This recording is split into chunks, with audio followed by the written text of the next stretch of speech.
ನಿನ್ನೆ ಹೈಕೋರ್ಟ್ನಿಂದ ಡಿ ಗ್ಯಾಂಗ್ಗೆ ಜಾಮೀನು ಮಂಜೂರಾಯಿತು. ದರ್ಶನ್, ಪವಿತ್ರ ಸೇರಿ 7 ಮಂದಿಗೆ ಬೇಕ್ ರಿಲೀಫ್ ಸಿಕ್ಕಿದೆ. ನಟ ದರ್ಶನ್ ಅಭಿಮಾನಿಗಳ ಪಾಲಿಗೆ ಹಬ್ಬವೋ ಹಬ್ಬ. ಮೃತ ರೇಣುಕಾಸ್ವಾಮಿ ಫ್ಯಾಮಿಲಿಯ ಕಣ್ಣೀರ ಕಥೆ. ಕೊಲೆ ಕೇಸ್ನಲ್ಲಿ ಒಟ್ಟು 12 ಆರೋಪಿಗಳಿಗೆ ಇಲ್ಲಿ ತನಕ ಜಾಮೀನು ಮಂಜೂರಾಗಿದೆ. ಉಳಿದ 5 ಆರೋಪಿಗಳಿಗೆ ಜೈಲೂಟವೇ ಗತಿ ಅನ್ನುವಂಥ ಪರಿಸ್ಥಿತಿ. ರೇಣುಕಾಸ್ವಾಮಿ ಕೊಲೆ ಆರೋಪಿಗಳು ಒಬ್ಬೊಬ್ಬರೇ ಜಾಮೀನು ಪಡೆದು ಹೊರ ಬರ್ತಿದ್ದಾರೆ. ಹಾಗಿದ್ರೆ ಕೇಸ್ ಗತಿ ಏನು? ಪ್ರಕರಣದಲ್ಲಿ ಇನ್ಮುಂದೆ ಏನೆಲ್ಲ ಆಗತ್ತೆ ಗೊತ್ತಾ? ಆ ಕುರಿತ ಒಂದು ರಿಪೋರ್ಟ್ ಇದೆ, ಬನ್ನಿ ನೋಡ್ಕೊಂಡು ಬರೋಣ. ಕೇಸ್ನ ಮುಂದಿನ ನಡೆಗೆ ಕುತೂಹಲ. ಚಿತ್ರದುರ್ಗದ ರೇಣುಕಸ್ವಾಮಿ ಕೊಲೆ ಕೇಸ್ ಕಾಮಾಕ್ಷಿಪಾಳ್ಯ ಪೊಲೀಸರು 17 ಆರೋಪಿಗಳು ಬಂಧನವನ್ನ ಮಾಡಿ ತನಿಖೆ ಮಾಡಿದರು. ಸುದೀರ್ಘ 88 ದಿನಗಳ ತನಿಖೆ ಮಾಡಿ ಚಾರ್ಜ್ ಶೀಟ್ ಸಲ್ಲಿಸಿದ ಪೊಲೀಸರು ಬರೋಬ್ಬರಿ 3991 ಪುಟಗಳ ಮೊದಲ ದೋಷಾರೋಪ ಪಟ್ಟಿಯನ್ನ ಮತ್ತು 1300 ಪುಟಗಳ ಎರಡನೇ ತನಿಖಾ ವರದಿಯನ್ನ ಕೋರ್ಟ್ಗೆ ಸಲ್ಲಿಸಿದ್ರು. ಆದರೆ ಆ ಎಲ್ಲ ಆರೋಪಗಳನ್ನ ಮೀರಿ 12 ಆರೋಪಿಗಳು ಜೈಲಿಂದ ರಿಲೀಸ್ ಆಗಿದ್ದಾರೆ. ಹೌದು, ದರ್ಶನ್ ಚಾಲೆಂಜಿಂಗ್ ಸ್ಟಾರ್ ದರ್ಶನ್ ಸೇರಿ 17 ಜನ ಆರೋಪಿಗಳ ಬಂಧನ ಆಗಿತ್ತು.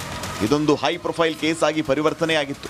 ದರ್ಶನ್ A2 ಆರೋಪಿಯಾಗಿದ್ರು. ಇದೀಗ ಈ ಪ್ರಕರಣದಲ್ಲಿ 12 ಜನರು ಜಾಮೀನು ಪಡೆದು ಮನೆ ಸೇರ್ಕೊಂಡಿದ್ದಾರೆ. ಹಾಗಿದ್ರೆ ಈ ಪ್ರಕರಣದ ಮುಂದಿನ ಗತಿ ಏನು? ಸತ್ತ ರೇಣುಕಸ್ವಾಮಿ ಹತ್ಯೆ ಸಿಕ್ಕ ಬೆಲೆ ಏನು ಅನ್ನೋ ಪ್ರಶ್ನೆ ಶುರುವಾಗಿದೆ. ಆರೋಪಿಗಳು ರಿಲೀಸ್. ರೇಣುಕಸ್ವಾಮಿ ಕೊಲೆ ಆರೋಪದಲ್ಲಿ ಬರೋಬ್ಬರಿ 17 ಆರೋಪಿಗಳ ಬಂಧನ ಆಗಿತ್ತು. ಈ ಪೈಕಿ 12 ಮಂದಿಗೆ ಜಾಮೀನು ಸಿಕ್ಕಿದೆ. ಆರೋಪಿ ದರ್ಶನ್ಗೆ ಬೇಲ್ ಸಿಕ್ಕಿದೆ, ಆದರೆ ಖುಲಾಸೆಯಾಗಿಲ್ಲ. ಜಾಮೀನು ನಿಯಮ ಉಲ್ಲಂಘಿಸಿದರೂ ಜೈಲೇ ಗತಿ. ರಾಜ್ಯ ಸರ್ಕಾರ ಸುಪ್ರೀಂ ಕೋರ್ಟ್ಗೆ ಅರ್ಜಿ ಸಲ್ಲಿಸಬಹುದು. ಜಾಮೀನಿಗೆ ತಡೆ ತಂದ್ರೆ ಮತ್ತೆ ಜೈಲಿಗೆ ಹೋಗಬೇಕು. ದರ್ಶನ್ ಮನೆಯಲ್ಲಿ ಲಕ್ಷಾಂತರ ಕ್ಯಾಶ್ ಸಿಕ್ಕಿತ್ತು. ಇಡಿ, ಐಟಿ, ಲೋಕಾಯುಕ್ತರು ಕಣದಲ್ಲಿದ್ದಾರೆ. ಕೇಸ್ನ ವಿಚಾರಣೆಗಾಗಿ ನಟನನ್ನ ಬಂಧಿಸಬಹುದು. ಚಾರ್ಜ್ ಶೀಟ್ನ ಅಂಶ ಆಧರಿಸಿ ವಿಚಾರಣೆ ನಡೆಯುತ್ತೆ. ವಿಚಾರಣೆ ಅಗತ್ಯ ಇದ್ದಾಗ ಕೋರ್ಟ್ಗೆ ಬರಬೇಕು. ವಿಚಾರಣೆ ನಡೆಸಿ ಕೊಲೆ ಕೇಸ್ ತೀರ್ಪು ಹೊರಬೀಳುತ್ತೆ. ಆರೋಪ ಸಾಬೀತಾದರೆ ಜೈಲಿಗೂ ಹೋಗಲೇಬೇಕಾಗುತ್ತೆ. ಒಟ್ಟಾರೆ ಒಬ್ಬೊಬ್ಬರೇ ಆರೋಪಿಗಳು ಹೊರ ಬರ್ತಾ ಇದ್ದಾರೆ. ಈಗಾಗಲೇ 12 ಜನ ಹೊರ ಬಂದಿದ್ರೆ ಇನ್ನೂ 5 ಆರೋಪಿಗಳು ಹೊರ ಬರಬೇಕಾಗಿದೆ. ಆದರೆ ಕೇಸ್ ಅಂದ್ಕೊಂಡ ಹಾಗೆ ಪ್ರಕರಣ ಮುಂದುವರಿಯುತ್ತಾ? ನಿಜವಾದ ಆರೋಪಿ ಯಾರು? ಯಾರಿಗೆ ಶಿಕ್ಷೆ ಆಗುತ್ತೆ ಅನ್ನೋ ಹಲವಾರು ಪ್ರಶ್ನೆಗಳು ಸಾರ್ವಜನಿಕರಲ್ಲಿ ಮೂಡದೇ ಇರೋದಿಲ್ಲ. Bureau report, republic Kannada. Okay, Nagaraj 9:30 Nagaraj. ಹೌದು, 9:30 ನಾಗರಾಜ್ ಅಪ್ಪಸಂದ್ರೆ ನಮ್ಮೊಂದಿಗೆ ನೇರ ಸಂಪರ್ಕದಲ್ಲಿ. ನಾಗರಾಜ್, 17 ಜನರ ಪೈಕಿ ಮೊದಲು ಕೆಲವರದ್ದು ಬಿಡುಗಡೆ ಆಗಿತ್ತು. ಅವರು ತುಮಕೂರು ಜೈಲಲ್ಲಿದ್ದರು. ನಾವು ಸುದ್ದಿ ಮಾಡಿದ್ವಿ. ಬಿಡುಗಡೆ ಆದ ನಂತರ ಕೂಡ ಅವರಿಗೆ ಶ್ಯೂರಿಟಿ ಕೊಡೋಕ್ಕೆ ಜನ ಇರಲಿಲ್ಲ. ಶ್ಯೂರಿಟಿ ಎಲ್ಲ ಕೊಟ್ಟ ನಂತರ ಅವರ ಬಿಡುಗಡೆ ಆಯಿತು. ಒಟ್ಟು 12 ಜನ ಬಿಡುಗಡೆ ಆಗಿದ್ದಾರೆ. ಸೋಮವಾರಕ್ಕೆ ಎಲ್ಲ ಕ್ಲಿಯರ್ ಆಗಿ ಹೊರಗೆ ಬರ್ತಾರೆ. ಉಳಿದ 5 ಜನ ಬಾಕಿ ಇದ್ದಾರೆ ಅಂತೇಳಿ. 5 ಜನ ಬಾಕಿ ಇದ್ದಾರೆ. ಯಾಕಿದ್ದಾರೆ ಅನ್ನೋ ಕಾರಣಕ್ಕಾಗಿ ಅವರ ಮೇಲೇ ಕೆಲವು ತೂಗುಗತ್ತಿಗಳಿದ್ದಂಗೆ ಕಾಣ್ತಾ ಇದೆ. ಇನ್ಕ್ಲೂಡಿಂಗ್ ಪವನ್, ಇವನೆಲ್ಲ ಅಲ್ಲೇ ಇದ್ದಾನೆ. ಆಮೇಲೆ ರಾಘವೇಂದ್ರ ಕೂಡ ಅಲ್ಲೇ ಇದ್ದಾನೆ. ಆ ಕಿಡ್ನ್ಯಾಪ್ ಕೇಸ್ಗಳೆಲ್ಲ ಅವರ ಮೇಲೆ ಬೀಳುವಂಗೆ ಕಾಣ್ತಾ ಇದೆ. ಬಹುಶಃ ಅವರು ಹೊರಗೆ ಬರ್ತಾರೆ, ಗೊತ್ತಿಲ್ಲ ಏನಾಗ್ತಾ ಇದೆ ಅಂತೇಳಿ. ಓವರಾಲ್ ಆಗಿ ಯಾವ ಮಾನದಂಡಗಳನ್ನು ಇಟ್ಟುಕೊಂಡು ನಿನ್ನೆ ಈ ಥರ ಮಧ್ಯಂತರ ರೆಗ್ಯುಲರ್ ಜಾಮೀನು ಸಿಕ್ತು, ಆಮೇಲೆ ವಾಟ್ ನೆಕ್ಸ್ಟ್ ಅನ್ನುವಂಥ ಕುತೂಹಲ ಮೂಡ್ತಾ ಇದೆ. ಜಯಪ್ರಕಾಶ್, ಏನು ಈ ಒಂದು ಪ್ರಕರಣದಲ್ಲಿ ನಿನ್ನೆ ಒಟ್ಟು 7 ಆರೋಪಿಗಳಿಗೆ ಹೈಕೋರ್ಟ್ ಏಕಸದಸ್ಯ ಪೀಠ ಜಾಮೀನನ್ನು ಮಂಜೂರು ಮಾಡಿರ್ತಕ್ಕಂಥದ್ದು. ಇದರಲ್ಲಿ ಒಂದಷ್ಟು ಗ್ರೌಂಡ್ಸನ್ನು ನ್ಯಾಯಾಲಯ ಕೊಟ್ಟಿದೆ. ಏನು ಈ ಆರೋಪಿಗಳು ಯಾರು ಸಹ ಈ ಹಿಂದೆ ಕ್ರಿಮಿನಲ್ ಪ್ರಕರಣಗಳಾಗಲಿ ಅಥವಾ ತೀರಾ ಈ ಒಂದು ಕೊಲೆಯನ್ನು ಉದ್ದೇಶಪೂರ್ವಕವಾಗಿ ಕೊಲೆಯನ್ನೇ ಮಾಡಬೇಕು ಅಂತೇಳಿ ಮಾಡಿದ್ದಾರೆ ಅಂತೇಳಿ ಮೇಲ್ನೋಟಕ್ಕೆ ಕಾಣ್ತಾ ಇಲ್ಲ ಅನ್ನೋ ಒಂದು ಅಂಶವನ್ನು ಅಲ್ಲದೆ ಆರೋಪಿಗಳನ್ನು ಬಂಧಿಸಿದಾಗ ಇವರಿಗೆ ಒಂದು ಲಿಖಿತ ರೂಪದಲ್ಲಿ ಗ್ರೌಂಡ್ಸ್ ಆಫ್ ಅರೆಸ್ಟನ್ನು ಯಾಕೆ ಇವರನ್ನು ಬಂಧಿಸ್ತಾ ಇದ್ದೀರಿ ಅಂತೇಳಿ ಕೊಡಬೇಕಾಗಿತ್ತು. ಇದನ್ನು ಸುಪ್ರೀಂ ಕೋರ್ಟ್ನಲ್ಲಿ ಒಂದು ಪುರಕಾಯಸ್ಥ ಅಂತೇಳಿ ಒಂದು ತೀರ್ಪು ಬಂದಿತ್ತು. ಅದರ ಉಲ್ಲಂಘನೆ ಆಗಿದೆ ಅನ್ನೋ ಒಂದು ಅಂಶ. ಜೊತೆಗೆ ಏನು ಈ ಒಂದು ಪ್ರಕರಣದಲ್ಲಿ ಪೊಲೀಸರು ಸಾಕಷ್ಟು ಮಟ್ಟದಲ್ಲಿ ಶೇಖರಿಸಿದ್ರು ಸಾಕ್ಷ್ಯಗಳನ್ನು, ಸುಮಾರು 263ಕ್ಕೂ ಹೆಚ್ಚು ಸಾಕ್ಷ್ಯಗಳು. ಜೊತೆಗೆ ಮೊದಲ ಹಂತದಲ್ಲಿ 3991 ಪುಟಗಳ ಚಾರ್ಜ್ ಶೀಟನ್ನು ಹಾಕ್ತಾರೆ. ನಂತರ 1300 ಪುಟಗಳ ಚಾರ್ಜ್ ಶೀಟನ್ನು ಹಾಕ್ತಾರೆ. ಇಷ್ಟು ದೊಡ್ಡ ಮಟ್ಟದ ಚಾರ್ಜ್ ಶೀಟ್ ಇದೆ, ಸಾಕ್ಷ್ಯಗಳಿದ್ದಾವೆ. ಇದರ ಟ್ರಯಲ್ ತುಂಬ ದಿನ ನಡೆಯುತ್ತೆ. ಈ ಅವಧಿಯಲ್ಲಿ ಇವರ ಒಂದು ಬದುಕುವ ಮತ್ತು ಸ್ವಾತಂತ್ರ್ಯದ ಹಕ್ಕನ್ನು ನಾವು ಹತ್ತಿಕ್ಕೋದಕ್ಕೆ ಆಗೋದಿಲ್ಲ. ಈ ರೀತಿಯ ಗ್ರೌಂಡ್ಸನ್ನು ಕೊಟ್ಟು ಆರೋಪಿಗಳಿಗೆ ಜಾಮೀನನ್ನು ಕೊಟ್ಟಿರ್ತಕ್ಕಂಥದ್ದು ಒಂದು ಭಾಗ. ಆದರೆ ನೆಕ್ಸ್ಟ್ ಏನು ಅಂದರೆ, ಈಗ ದರ್ಶನ್ ವಿಚಾರದಲ್ಲಿ ಇರ್ತಕ್ಕಂಥದ್ದು 2 ಆಪ್ಷನ್. ದರ್ಶನ್ ಆಪರೇಷನ್ ಮಾಡಿಸ್ಕೊಳ್ತಾರೆ, ಯಾಕಂತಂದರೆ ಅವ್ರಿಗೆ ಜಾಮೀನು ಸಿಗೋದು ಸಿಗೋದ್ರಲ್ಲಿ ದೊಡ್ಡ ಪಾತ್ರವನ್ನು ವಹಿಸಿದ್ದು. ಅವರು ಅನಾರೋಗ್ಯದಿಂದ ಬಳಲ್ತಾ ಇದ್ದಾರೆ, ಅವರಿಗೆ ಆಪರೇಷನ್ ಆಗಬೇಕು ಅನ್ನೋದು ಈ ಒಟ್ಟಾರೆ ಪ್ರಕರಣದಲ್ಲಿ ದರ್ಶನ್ಗೆ ಜಾಮೀನು ಸಿಗೋದ್ರಲ್ಲಿ ದೊಡ್ಡ ಪಾತ್ರವನ್ನು ವಹಿಸಿದ್ದು. ಹೀಗಾಗಿ ಈ ವಿಚಾರದಲ್ಲಿ ದರ್ಶನ್ ನಿಜಕ್ಕೂ ಆಪರೇಷನ್ಗೆ ಒಳಗಾಗ್ತಾರೆ. ಯಾಕಂತಂದರೆ ಈಗ ಸದ್ಯದ ಈ ಹಿಂದೆ ಆಗಿರೋ ಬೆಳವಣಿಗೆಗಳನ್ನು ನೋಡ್ತಾ ಇದ್ರೆ, ಏನು 6 ವಾರಗಳ ಮಧ್ಯಂತರ ಜಾಮೀನನ್ನು ತೆಗೆದುಕೊಂಡ್ರು, ನಂತರ ಕೋರ್ಟ್ಗೆ ಒಂದು ಡೇಟನ್ನು ಹೇಳಿದ್ರು. ಈ ಯಾವ ಅವಧಿಯಲ್ಲೂ ಸಹ ಅವರಿಗೆ ಜಾಮೀನು ಏನು ಆಪರೇಷನ್ ಆಗಿಲ್ಲ. ಹೀಗಾಗಿ ಮುಂದೇನೂ ಆಗೋದು ಬಹುತೇಕ ಡೌಟ್. ಯಾಕಂತಂದರೆ ಸ್ಪೈನಲ್ ಕಾರ್ಡ್ ಆಪರೇಷನ್ ಆದರೆ ಅವರ ಕರಿಯರ್ ಮೇಲೆ ಒಂದು ದೊಡ್ಡ ಪ್ರಭಾವ ಬೀರ್ಬೋದು. ಹೀಗಾಗಿ ಅವರು ಫಿಸಿಯೋಥೆರಪಿ ಅಥವಾ ಕನ್ಸಲ್ಟೇಟಿವ್ ಟ್ರೀಟ್ಮೆಂಟ್ ಏನು ತಗೊಳ್ತಾ ಇದ್ರು ಅದೇ ಮುಂದುವರಿಸೋ ಸಾಧ್ಯತೆ ಇರ್ತಕ್ಕಂಥದ್ದು. ಇನ್ನು ಕಟ್ಟಕಡೆ ಪ್ರಶ್ನೆ ಈ ಒಂದು ಪ್ರಕರಣದಲ್ಲಿ ಇರ್ತಕ್ಕಂಥದ್ದು, ಈ ಒಂದು ವಿಚಾರವನ್ನು ಎತ್ಕೊಂಡು ಸುಪ್ರೀಂ ಕೋರ್ಟ್ಗೆ ರಾಜ್ಯ ಸರ್ಕಾರ ಹೋಗುತ್ತಾ? ಯಾಕಂತಂದರೆ ಈ ಹಿಂದೆ ಅವರಿಗೆ ಮಧ್ಯಂತರ ಜಾಮೀನು ಸಿಕ್ಕಾಗ ಅವರು ಮೇಲ್ಮನವಿಯನ್ನು ಸಲ್ಲಿಸೋದಕ್ಕೆ 1 ತಿಂಗಳು ತೆಗೆದುಕೊಂಡ್ರು. ಅದು ಸುಪ್ರೀಂ ಕೋರ್ಟಲ್ಲಿ ವಿಚಾರಣೆ ಬರೋ ವೇಳೆಗಾಗಲೇ ಅವರಿಗೆ ರೆಗ್ಯುಲರ್ ಜಾಮೀನು ಸಿಕ್ಕೋಗಿತ್ತು. ಈ ರೀತಿಯಾಗಿ ರಾಜ್ಯ ಸರ್ಕಾರ ಈ ಹಿಂದೆ ನಡ್ಕೊಳ್ತಾ ಇರುವಾಗ ಈಗ ಮೇಲ್ಮನವಿ ಹೋಗಿ ದರ್ಶನ್ ಜಾಮೀನಿಗೆ ತಡೆಯನ್ನು ತರ್ತಾರೆ ಅಂತೇಳಿ ಸದ್ಯದ ಮಟ್ಟಿಗೆ ಯೋಚನೆ ಮಾಡೋದು ಸಾಕಷ್ಟು ಕಷ್ಟ. ಹೀಗಾಗಿ ಸದ್ಯದ ಮಟ್ಟಿಗೆ ಹೇಳೋದಾದರೆ ದರ್ಶನ್ ಈ ಒಂದು ಪ್ರಕರಣದಲ್ಲಿ ರಿಲೀಫ್ ಸಿಕ್ಕಂಗೆ ಅಂತೇಳಿ ಜಯಪ್ರಕಾಶ್. ನಿನ್ನೆ ಹೈಕೋರ್ಟ್ನಿಂದ ಡಿ ಗ್ಯಾಂಗ್ಗೆ ಜಾಮೀನು ಮಂಜೂರಾಯಿತು. ದರ್ಶನ್ ಪವಿತ್ರ ಸೇರಿ 7 ಮಂದಿಗೆ ಬಿಗ್ ರಿಲೀಫ್ ಸಿಕ್ಕಿದೆ.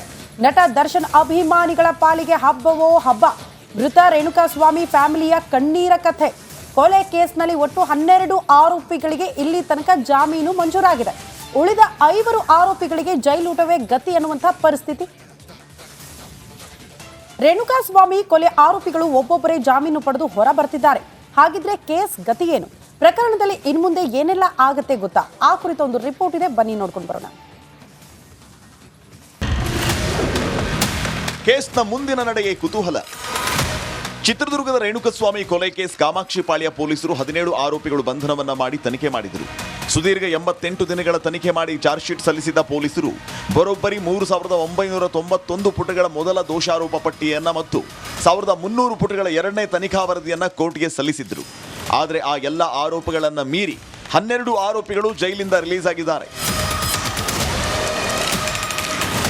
ಹೌದು, ದರ್ಶನ್ ಚಾಲೆಂಜಿಂಗ್ ಸ್ಟಾರ್ ದರ್ಶನ್ ಸೇರಿ 17 ಜನ ಆರೋಪಿಗಳ ಬಂಧನ ಆಗಿತ್ತು.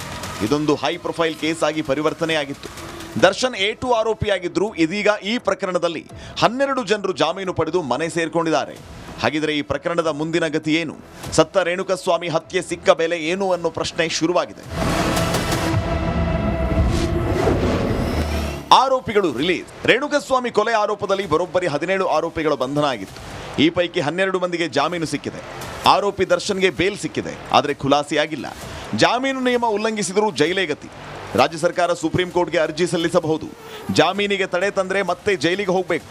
ದರ್ಶನ್ ಮನೆಯಲ್ಲಿ ಲಕ್ಷಾಂತರ ಕ್ಯಾಶ್ ಸಿಕ್ಕಿತ್ತು. ಇಡಿ, ಐಟಿ, ಲೋಕಾಯುಕ್ತರು ಕಣದಲ್ಲಿದ್ದಾರೆ. ಕೇಸ್ನ ವಿಚಾರಣೆಗಾಗಿ ನಟನನ್ನ ಬಂಧಿಸಬಹುದು. ಚಾರ್ಜ್ ಶೀಟ್ನ ಅಂಶ ಆಧರಿಸಿ ವಿಚಾರಣೆ ನಡೆಯುತ್ತೆ. ವಿಚಾರಣೆ ಅಗತ್ಯ ಇದ್ದಾಗ ಕೋರ್ಟ್ಗೆ ಬರಬೇಕು. ವಿಚಾರಣೆ ನಡೆಸಿ ಕೊಲೆ ಕೇಸ್ ತೀರ್ಪು ಹೊರಬೀಳುತ್ತೆ. ಆರೋಪ ಸಾಬೀತಾದರೆ ಜೈಲಿಗೂ ಹೋಗಲೇಬೇಕಾಗುತ್ತೆ. ಒಟ್ಟಾರೆ ಒಬ್ಬೊಬ್ಬರೇ ಆರೋಪಿಗಳು ಹೊರ ಬರ್ತಾ ಇದ್ದಾರೆ. ಈಗಾಗಲೇ 12 ಜನ ಹೊರ ಬಂದಿದ್ರೆ ಇನ್ನೂ 5 ಆರೋಪಿಗಳು ಹೊರ ಬರಬೇಕಾಗಿದೆ. ಆದರೆ ಕೇಸ್ ಅಂದ್ಕೊಂಡ ಹಾಗೆ ಪ್ರಕರಣ ಮುಂದುವರಿಯುತ್ತಾ? ನಿಜವಾದ ಆರೋಪಿ ಯಾರು? ಯಾರಿಗೆ ಶಿಕ್ಷೆ ಆಗುತ್ತೆ ಅನ್ನೋ ಹಲವಾರು ಪ್ರಶ್ನೆಗಳು ಸಾರ್ವಜನಿಕರಲ್ಲಿ ಮೂಡದೇ ಇರೋದಿಲ್ಲ. Bureau report, republic Kannada.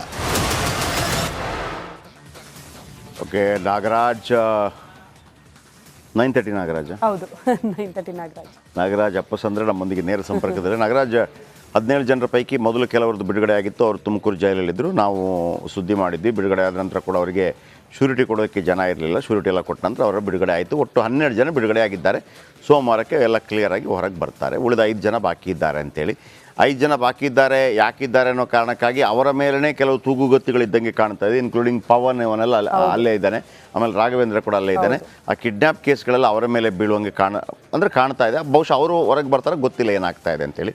Overall ಆಗಿ ಯಾವ ಮಾನದಂಡಗಳನ್ನು ಇಟ್ಟುಕೊಂಡು ನಿನ್ನೆ ಈ ಥರ ಮಧ್ಯಂತರ ರೆಗ್ಯುಲರ್ ಜಾಮೀನು ಸಿಕ್ತು, ಆಮೇಲೆ ವಾಟ್ ನೆಕ್ಸ್ಟ್ ಅನ್ನುವಂಥ ಕುತೂಹಲ ಮೂಡ್ತಾ ಇದೆ. ಜಯಪ್ರಕಾಶ್, ಏನು ಈ ಒಂದು ಪ್ರಕರಣದಲ್ಲಿ ನಿನ್ನೆ ಒಟ್ಟು 7 ಆರೋಪಿಗಳಿಗೆ ಹೈಕೋರ್ಟ್ ಏಕಸದಸ್ಯ ಪೀಠ ಜಾಮೀನನ್ನು ಮಂಜೂರು ಮಾಡಿರ್ತಕ್ಕಂಥದ್ದು. ಇದರಲ್ಲಿ ಒಂದಷ್ಟು ಗ್ರೌಂಡ್ಸನ್ನು ನ್ಯಾಯಾಲಯ ಕೊಟ್ಟಿದೆ. ಏನು ಈ ಆರೋಪಿಗಳು ಯಾರು ಸಹ ಈ ಹಿಂದೆ ಕ್ರಿಮಿನಲ್ ಪ್ರಕರಣಗಳಾಗಲಿ ಅಥವಾ ತೀರಾ ಈ ಒಂದು ಕೊಲೆಯನ್ನು ಉದ್ದೇಶಪೂರ್ವಕವಾಗಿ ಕೊಲೆಯನ್ನೇ ಮಾಡಬೇಕು ಅಂತೇಳಿ ಮಾಡಿದ್ದಾರೆ ಅಂತಂತೇಳಿ ಮಾಡಿ ಮೇಲ್ನೋಟಕ್ಕೆ ಕಾಣ್ತಾ ಇಲ್ಲ ಅನ್ನೋ ಒಂದು ಅಂಶವನ್ನು ಅಲ್ಲದೆ ಆರೋಪಿಗಳನ್ನು ಬಂಧಿಸಿದಾಗ ಇವರಿಗೆ ಒಂದು ಲಿಖಿತ ರೂಪದಲ್ಲಿ ಗ್ರೌಂಡ್ ಆಫ್ ಅರೆಸ್ಟನ್ನು ಯಾಕೆ ಇವರನ್ನು ಬಂಧಿಸ್ತಾ ಇದ್ದೀರಿ ಅಂತೇಳಿ ಕೊಡಬೇಕಾಗಿತ್ತು. ಇದನ್ನು ಸುಪ್ರೀಂ ಕೋರ್ಟ್ನಲ್ಲಿ ಒಂದು ಪುರಕಾಯಸ್ತ ಅಂತಂತೇಳಿ ಒಂದು ತೀರ್ಪು ಬಂತು, ಅದರ ಉಲ್ಲಂಘನೆ ಆಗಿದೆ ಅನ್ನೋ ಒಂದು ಅಂಶ. ಜೊತೆಗೆ ಏನು ಈ ಒಂದು ಪ್ರಕರಣದಲ್ಲಿ ಪೊಲೀಸರು